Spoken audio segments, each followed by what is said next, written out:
dari kasus ini saya mau mencoba misalnya gini, Bunin bisa nggak kalau misalnya yang ada di tangan aku minta? Boleh nggak? Saking berharganya itu mau dikasih atau enggak?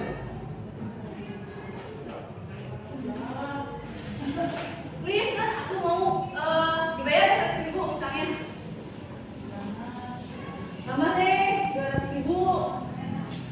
Oh gitu. Ya, jadi pada dasarnya yang bisa mengontrol itu ya, ada dua kemungkinan ya dari praktek barusan. Ada dua kemungkinan yang bisa dilakukan, yaitu yang pertama, Bunina dengan lapang dada bersedia untuk membuka, atau yang kedua adalah tetap bertahan untuk mengepalkan tangan.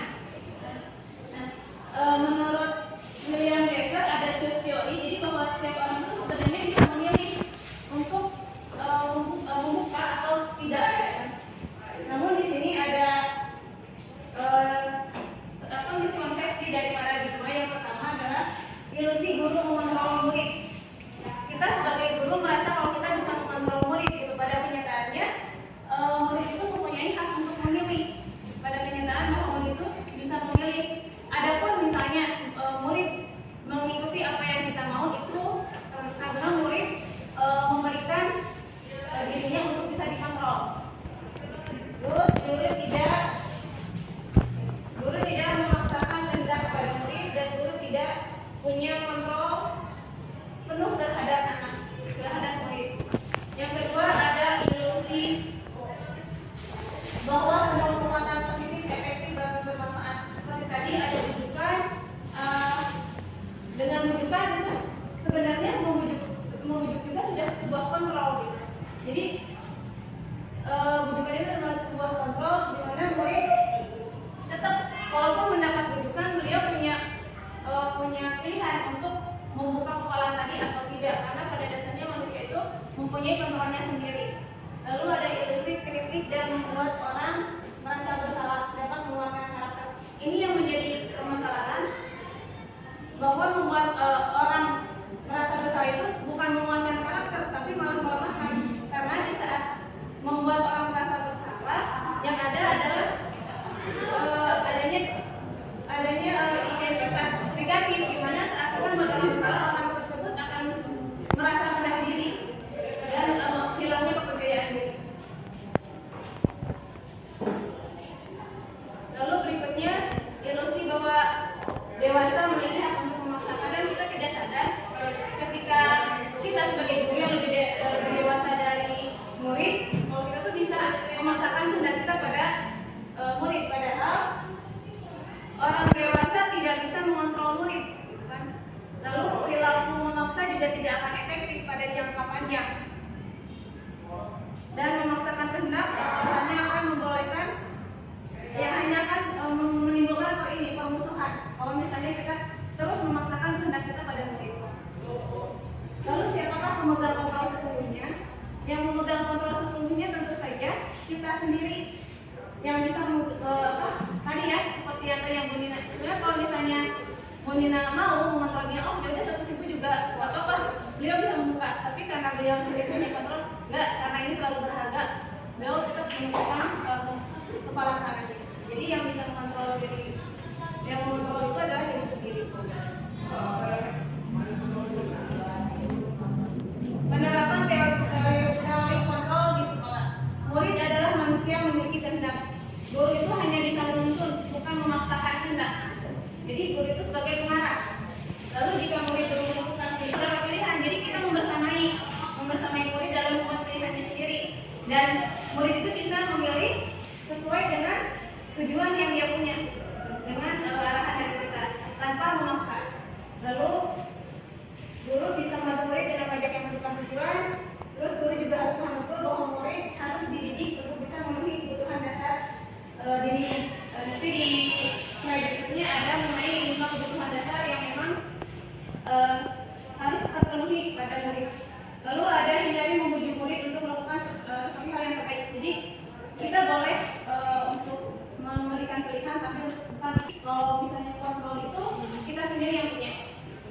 Lalu hindari membuat murid merasa bersalah atas perilaku tidak baik yang dia lakukan.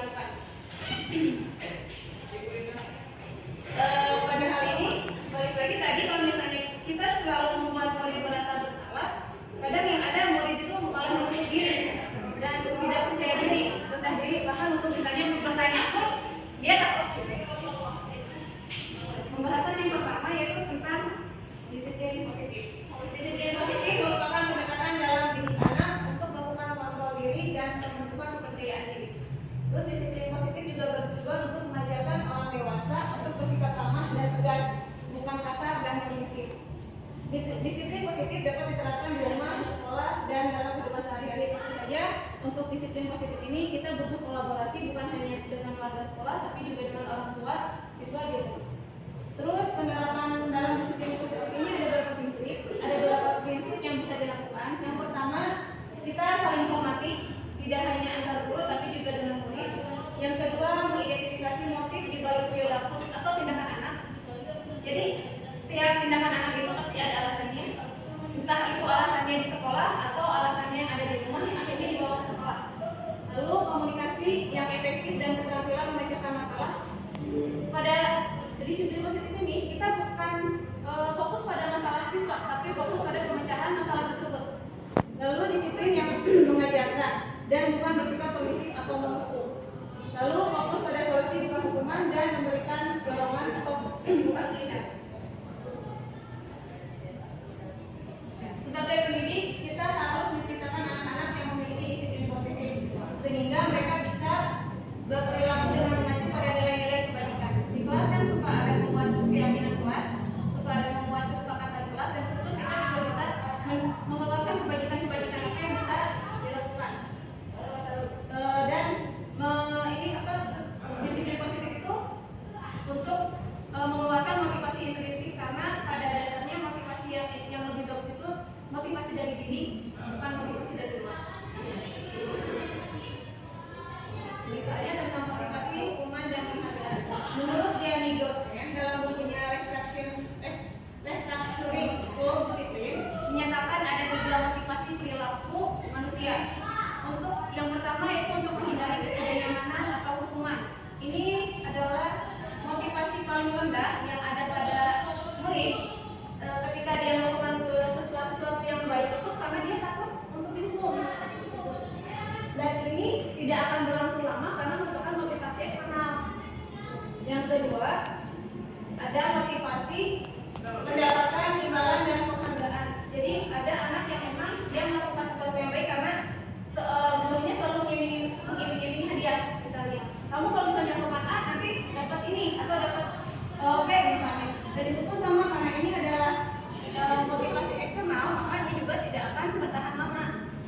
Yang terakhir adalah untuk orang yang motivasi untuk menjadi orang yang mereka inginkan dan menghargai diri sendiri dengan nilai-nilainya yang mereka percaya. Orang yang mempunyai motivasi ini akan bertanya dan menjadi orang yang seperti apa bila saya melakukannya ini sebelum melakukan suatu kegiatan. Dia akan cari tahu dulu, misalnya apa sih kalau misalnya saya melakukan ini, apakah nanti kedepannya baik atau tidak.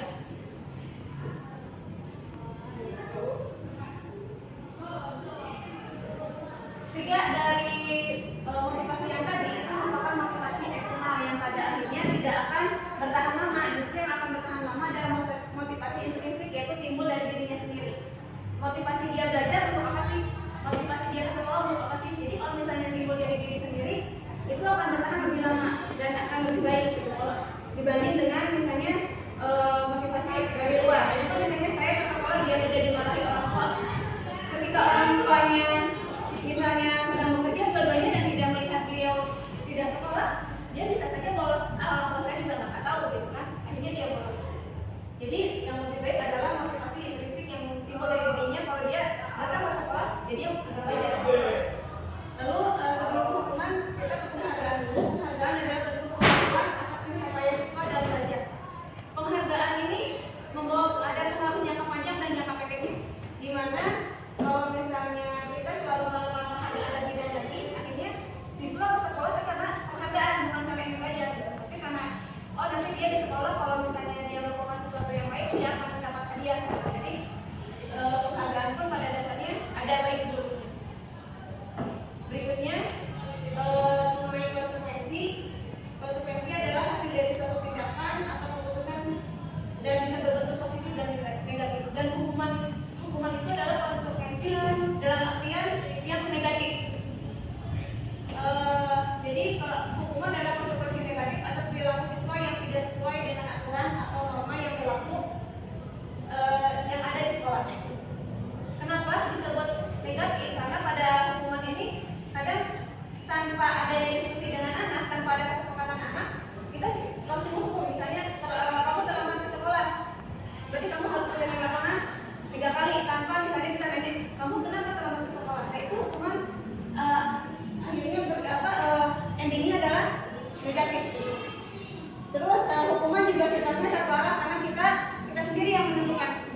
ada pilihan yang lain gitu untuk siswa agar bisa sadar.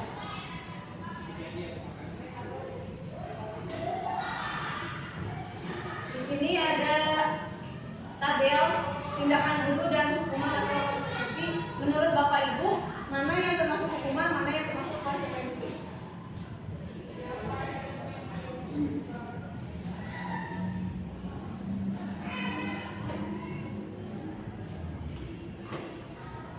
Yang pertama, membersihkan coretan yang dibuatnya di meja tulis. Menurut Ibu dan Bapak itu termasuk hukuman atau konsekuensi? Yang kedua, murid diminta untuk push up 15 kali karena tidak menggunakan masker ke sekolah. Hukuman. Yang ketiga, menggantikan kertas tugas teman yang telah dicoret-coretnya. Yang selanjutnya, berjemur di lapangan basket pukul 12 siang karena mengobrol dan teman-teman. Hukuman. Selanjutnya, murid diminta bertelanjang kaki sepanjang hari karena tidak menggunakan sepatu warna hitam sesuai aturan sekolah. Hukuman.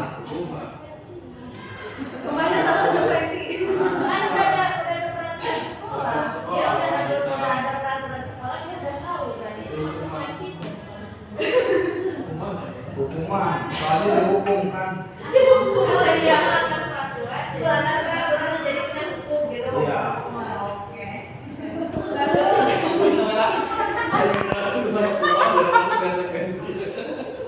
Selanjutnya, berdiri di depan kelas sambil mengangkat kaki satu karena tidak bisa menjawab pertanyaan. Hukuman. Terakhir, membersihkan tumpahan air di meja tulis karena tersenggol pada saat belajar. Konsekuensi. Kita lihat di jawabannya. Konsekuensi hukuman. Ya. Karena biasanya konsekuensi itu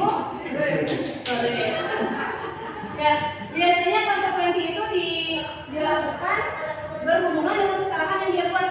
Gitu. Beda dengan hukuman. Dan hukuman itu biasanya kita juga tanpa berpikir panjang setelah menyuruh A, B, C gitu. Tanpa ada kesepakatan terlebih dahulu. Misalnya yang pertama, membersihkan coretan yang dibuatnya di meja tulis. Ya itu kan konsekuensi karena dia mencoret-coret ya artinya harus menghapus. Itu kan berhubungan.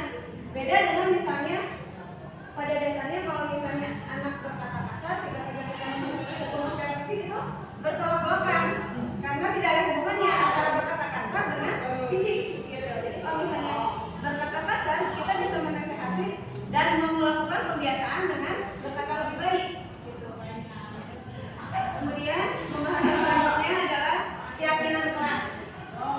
Keyakinan kelas adalah seperangkat nilai dan prinsip yang disepakati bersama oleh guru dan siswa. Jadi membuat keyakinan kelas itu didiskusikan bersama, tidak kita membuat sendiri dan ditempel tidak, tapi didiskusikan secara bersama-sama.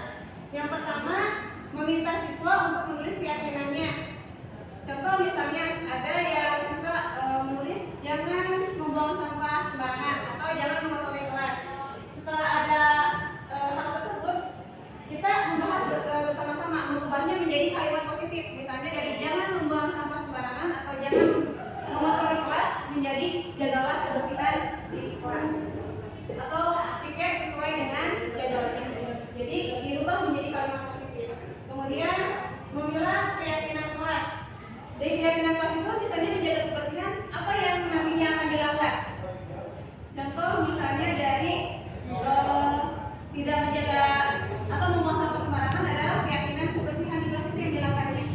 Lalu mengubah keyakinan agar menjadi kalimat positif yang tadinya ada kata jangannya dihapus dan diubah. Yang terakhir menyepakati keyakinan kelas. Kesepakatan kelas ini harus benar-benar disepakati oleh semua siswa. Karena mereka juga yang membuat, berarti mereka juga menyepakati. Gitu. Bisa dengan adanya tanda tangan dari semua siswa dan diketahui oleh semua siswa dan didokumentasikan. Berikutnya adalah mengenai kebutuhan dasar manusia. Ada 5 kebutuhan dasar manusia. Yang pertama adalah kebutuhan dasar bertahan hidup. Lalu kebutuhan berikutnya adalah kebutuhan kasih sayang dan cinta dan rasa diterima. Kasih sayang, cinta dan rasa diterima. Lalu kebutuhan kebebasan, kesenangan dan penguasaan. Yang pertama kebutuhan bertahan hidup.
belajarnya di ruangan terbuka gitu kan, dan itu merupakan kebutuhan dasar dari murid kita gitu. Kadang anak-anak kalau misalnya belajar terus-terusan di ruangan suka boring dan bosan gitu. Jadi kita juga bisa menempatkan anak untuk belajar sesuai dengan kebebasannya dia atau minatnya dia gimana.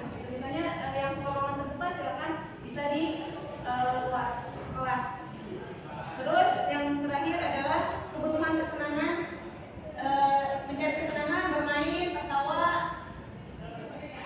Tadi ya seperti yang tadi kasus yang pancing juga gitu kan, ada anak yang memang dia suka mengganggu temannya bukan karena dia tidak menyukai, tapi karena dia memang senang saja gitu. Dia merasa senang gitu kalau misalnya mengganggu temannya gitu. Jadi ada juga kebutuhan kesenangan di mana saat di sekolah dia tuh merasa betah gitu. Nah di sini ada kasus Ibu Ambar, guru wali kelas 2E di SMP Hati, sedang bingung menghadapi pula salah satu murid di kelasnya, dan Doni beberapa anak di kelas 2A telah datang padanya dan mengeluhkan Doni yang seringkali meminta bekal makan siang mereka dengan paksa. Menurut Ibu Bapak, kira-kira apa alasan Doni melakukan hal itu? Kira-kira kebutuhan dasar mana yang tidak terpenuhi pada Doni? Kan tadi ada bertahan hidup, terus ada kebebasan, kesenangan, penguasaan, dan diterima. Kira-kira kebutuhan mana yang belum terpenuhi Doni sehingga Doni bisa melakukan seperti ini, meminta makan dan memaksa mereka? Bisa bertahan Kalau lapar enak. mungkin di rumah nggak disediain. Ada lagi? Kasih sayang juga kebutuhan hidup kalau sampai kekurangan. Kasih sayang banyak minta.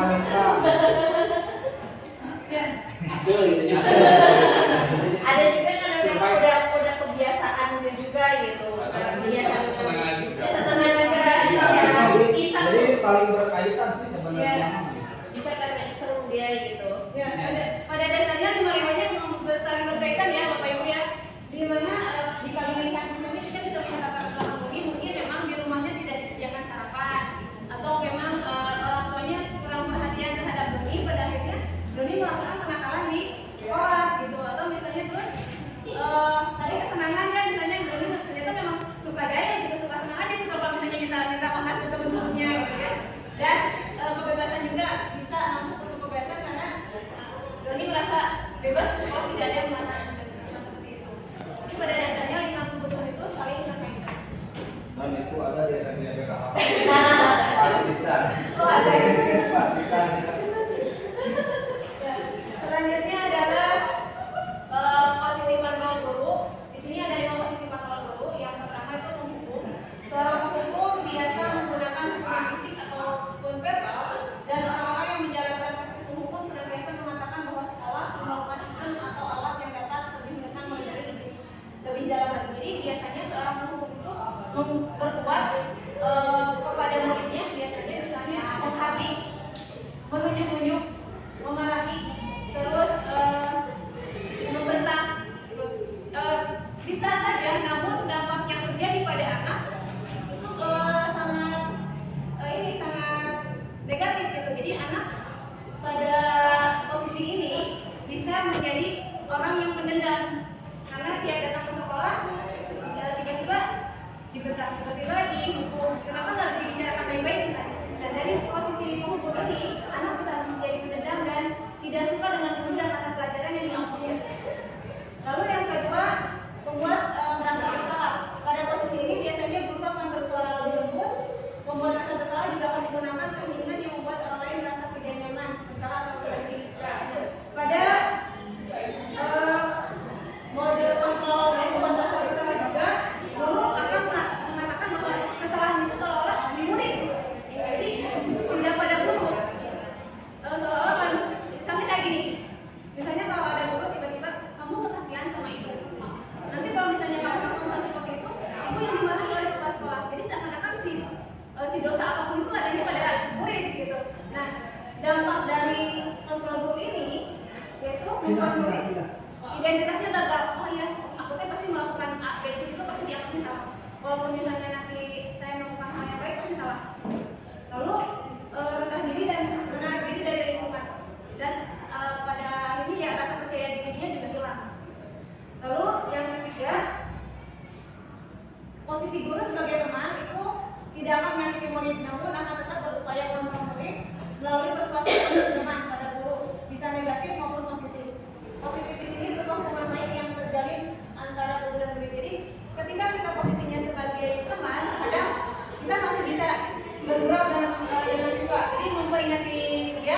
sambil bercanda pun masih bisa.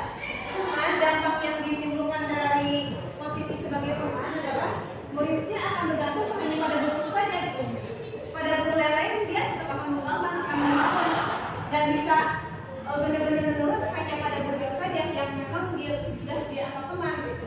Terus murid juga pada ini tidak akan bisa mandiri dalam menyelesaikan masalahnya nanti karena harus dengan guru itu dia bisa menyelesaikan itu. Posisi yang keempat itu adalah memantau. Memantau berarti mengawasi pada saat kita mengawasi kita bertanggung jawab atas perilaku orang-orang yang kita awasi. Posisi pemantau berdasarkan pada peraturan dan konsekuensi. Jadi pada posisi pemantau ini biasanya guru langsung menanyakan, kamu tahu nggak peraturan di sekolah seperti apa? Biasanya ada kata seperti itu. Kalau misalnya kamu tahu, kenapa kamu melakukannya? Nah, pada posisi pemantau ini sebenarnya sudah bisa membangun identitas. Sebenarnya sudah bisa membangun misalnya, oh iya saya salah, harusnya saya tidak berbuat seperti itu. Jadi sudah bisa membangun kalau misalnya dia itu memang ada rasa salah. Hanya saja dampak dari pemantau ini, murid akan terus menghitung. Misalnya nantinya, oh kalau misalnya saya melakukan salah, konsekuensinya ini. Kalau misalnya saya bisa mengerjakan itu, nanti saya dapat penghargaan ini. Jadi tetap pada akhirnya akan motivasi yang keluar adalah motivasi eksternal. Dia akan takut dengan hukuman dan inginnya dihargai dengan penghargaan, dengan hadiah. Dan ini juga pada dasarnya nanti tidak akan membuat siswa lebih mandiri. Yang terakhir, posisi kontrol sebagai manajer. Di sini guru lebih mencari solusi berbarengan dengan anak. Jadi biasanya nanti guru bertanya misalnya, nah keyakinan atau kesepakatan apa yang sudah kamu lakukan? Jadi guru akan bertanya seperti itu. Lalu pertanyaan berikutnya misalnya kalau anak sudah tahu bahwa dia salah, akan bisa sama-sama mencari solusi. Gitu. Tidak langsung menghukum, tapi kita sama-sama mencari solusi agar si kesalahan anak itu tidak terulang kembali. Nah, pada posisi manajer ini terbentuklah identitas positif bahwa anak akan lebih bisa menerapkan disiplin positif, lebih bisa mandiri di bagian manajer ini. Dan pada posisi manajer, guru pun bisa jadi seorang pemantau, bisa juga seorang teman, tapi dengan batasan-batasan yang tentu. Itu posisi manajer. Nah, sekarang peran kontrol mana yang sudah Bapak Ibu lakukan selama ini? Apakah sudah sampai manajer? Apakah hanya sampai teman atau pemantau? Kebanyakan sampai mana? Tadi ada penghukum, pembatasan bersalah, teman, pemantau, dan manajer. Kira-kira sudah sampai mana Bapak Ibu semua berperan dalam posisi kontrol guru ini?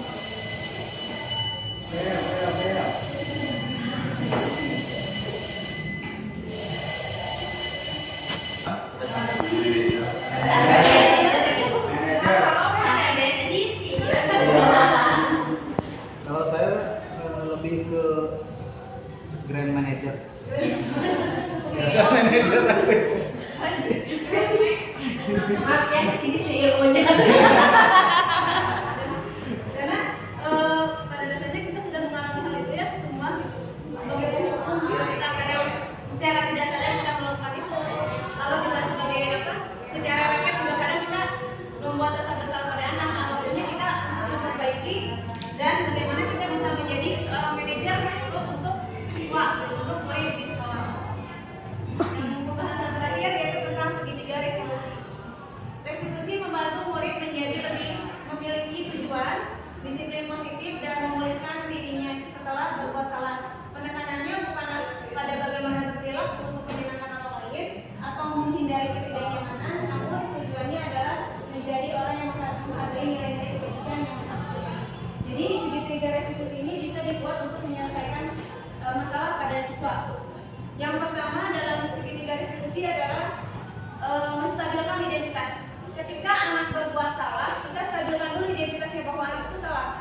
Jadi saat anak berbuat salah, kita merubah dia yang gagal, seorang yang gagal menjadi seorang yang sukses.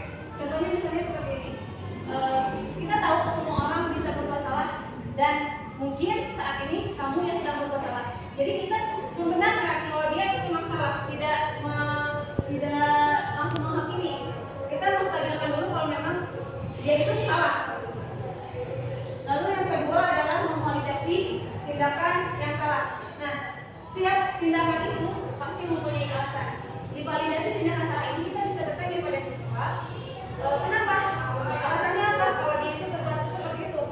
Misal di stabilkan identitas, kita ada siswa yang terlambat misalnya. Kita stabilkan dulu identitasnya.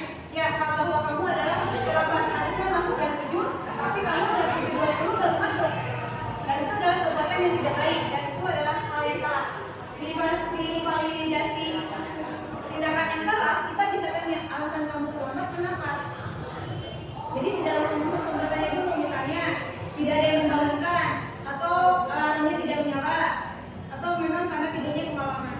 Nah, dari situ kita juga tidak bisa langsung menghukum atau memberikan konsekuensi, tapi ada yang namanya menanyakan keyakinan. Kita bisa tanya keyakinan apa yang sudah dia langgar saat dia datang terlambat ke sekolah. Misalnya keyakinan tentang disiplin dalam waktu misalnya. Nah, dari keyakinan ini kita sama-sama mencari solusi, bukan langsung menghukum. Jadi misalnya dia sudah tahu kalau dia salah, dia sudah tahu alasan kenapa dia salah. Kita cari solusi gimana agar kejadian itu tidak terjadi lagi.